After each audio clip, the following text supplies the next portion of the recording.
แถมหรือผู้หลวงที่ไม่ยังใส่สุขภาพตามด้วยนะหลวงเชื่อในวันนานี่มันที่ว่าเป็นแห้งของซ่อมหนังพิงทุ่งกวนเจ้าเคอไตมีมาเสียมปานปู่ปานหมอนนั่นถึงปานมือเหลียวก่อปีน้องเสือเคอไตตึกสึกผักหอมทิ้งซิมอ่ำปันหงหายซ่อมหนังเงาไล่ในปืนตีไผ่มันเสปีน้องไตเสือตกฮอตเมืองไทยก่อสึกทิ้งซิมพิงทุ่งและสัตว์เฮ็ดปังป้อยปีใหม่ไตในปืนตีไผ่มันปีน้องไตในเมืองไทยสัตว์ปังป้อยหับตอนปีใหม่ไตหลายตีเมื่อหนังตีน้องอุกเซเว่งเก้งเหลาเซตอนเก้งใหม่ตีแลนลีนใต้ไทยในก่อไลซัดเฮ็ดปีใหม่ใต้เปิดตาหับตอนปีใหม่ใต้2 เฮง1 ปากปลาย6นี่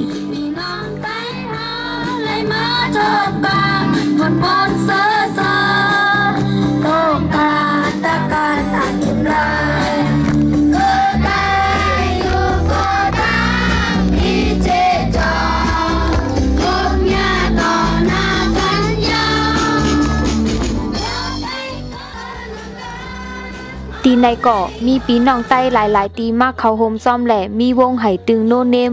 โฮมกันมนเซอร์หับตอนปีใหม่ใต้2 เฮง1 ปากปลาย6นี่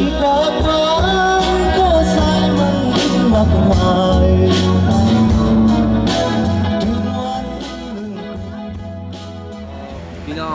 งเขาติดต่อกับสื่อพ่อมาเดี๋ยวมือ2-3 เดือนพุ่นมาเนาะก็วนวาดีกว่าให้พุ่นเนาะปีนี้ก็จะเป็นปีตั้งสุดของวงโนเนมมันเนาะก็ตั้งวงมาแล้วก็เป็นวงกันมาก็ถือว่าพาตัวทบลองเล่นคอนเสิร์ตในปังป้อยมีลูกอ่อนหนุ่มให้ใจยิงตั้งหลายมนใจกาซ่อมหนังพิงทุ่งไตอันทิ้งมาปานสึกปานเหมือนหนังตั้งการนกกินกระรากาโตแหละตั้งการหลายเมียวเปิดตามนใจปันปีน้องก้นมาเขาปล่อยนั่นไล่คัดใจพึกพรมาอ่ำหูเฮอหูโอนตาให้ปีน้องเสื้อมาเขาปล่อยเขาหันถึงตั้งลำลองปีใหม่ใต้แหละตั้งหางดีพิงทุ่งเสือคือไตอันอ่ำลงลืมหมดหายกว่าไล่ง่าย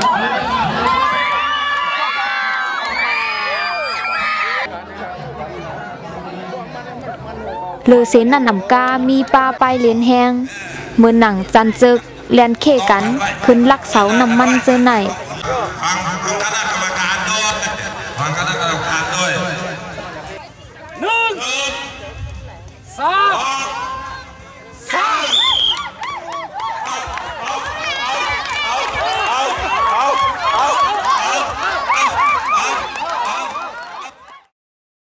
ส่งอะไรมาจันเจอคือบนแข่งกันมาใจอะไรมา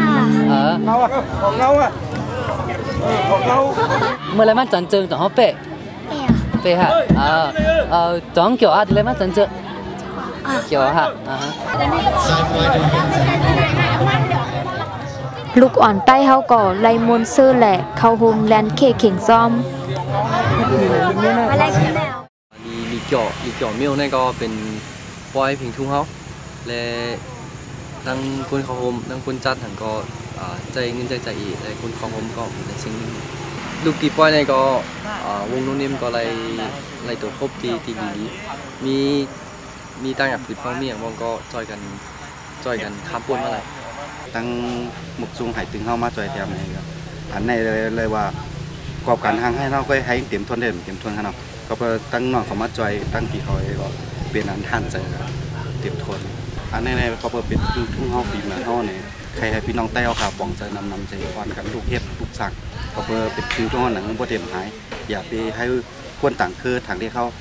พิงทุ่งปีเหมือนเขาพิงทุ่งของเขาเนี่ยพวกบนถามเขาหลุดลาดอะไรตอบอะไรเช่นไหนใครสั่งลาดให้พี่เสนอปล่อยปีใหม่ใต้ตีในลูกอ่อนหนุ่มให้ทรายยิงไตเสื้อมาตกเมืองไทยก่อ